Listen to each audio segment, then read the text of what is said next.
Well, just a few months into this pandemic, the Better Business Bureau was warning us about a rise in puppy scams. More people wanted pets as they were spending more time at home, and scammers took advantage of that. But unfortunately, the issue is still a problem more than a year later.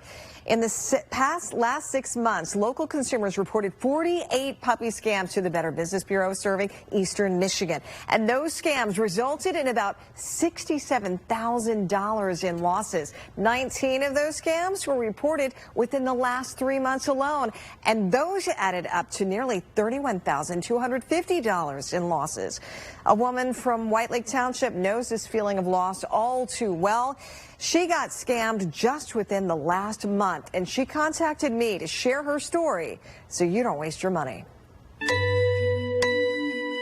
This sweetly shot, well-edited video was just one of the ways MyTeacupChihuahuaPuppies.com hooked Holly Kotwicki of White Lake Township. What made you fall in love with these Chihuahuas? Brandon.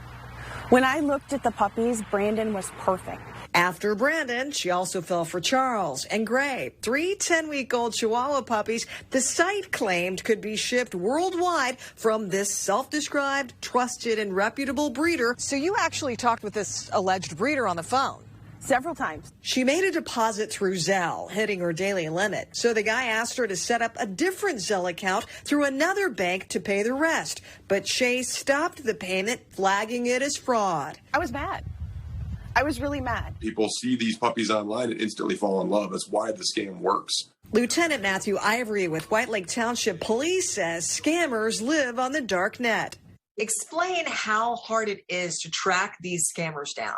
Scam artists use things like virtual private networks, so it makes tracking their IP addresses so hard that it literally could be anywhere in the world. Kotwicki reported the fraud to police and the Better Business Bureau. How much have you seen puppy scams increase over the last few years? We have seen from 2017 to 2020, puppy scams have grown 6 times more than 2017. So, and the loss in 2020 is estimated at over $3 million. That's a lot of money for a non-existent dog.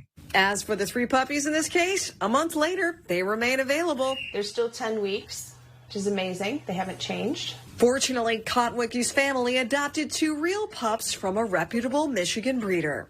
We lost $1,000, the initial deposit, but I called you because I trust the way that you would portray this story. I'm not embarrassed that I lost it. I am more upset that it could happen again, and there's no way to prevent it. We want to thank Holly for sharing her story with us.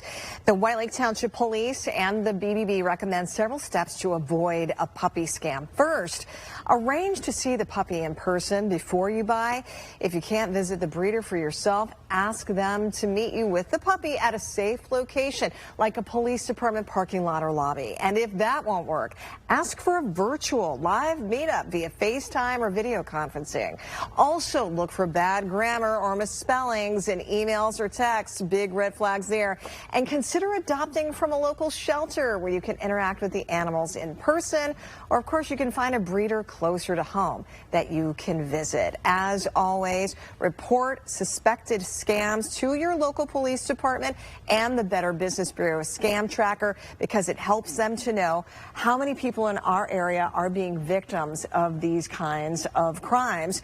And if you use those money transfer apps like Zelle, that's like cash. Absolutely. Once it's gone, unless the recipient is kind enough to send it back. And if they're scammers, you know that's not going to happen. That's right. So great story. And I'm so glad that she recognized how sensitive you would be to her issues. So, thank you. Well She was done. great. So thank you, Holly.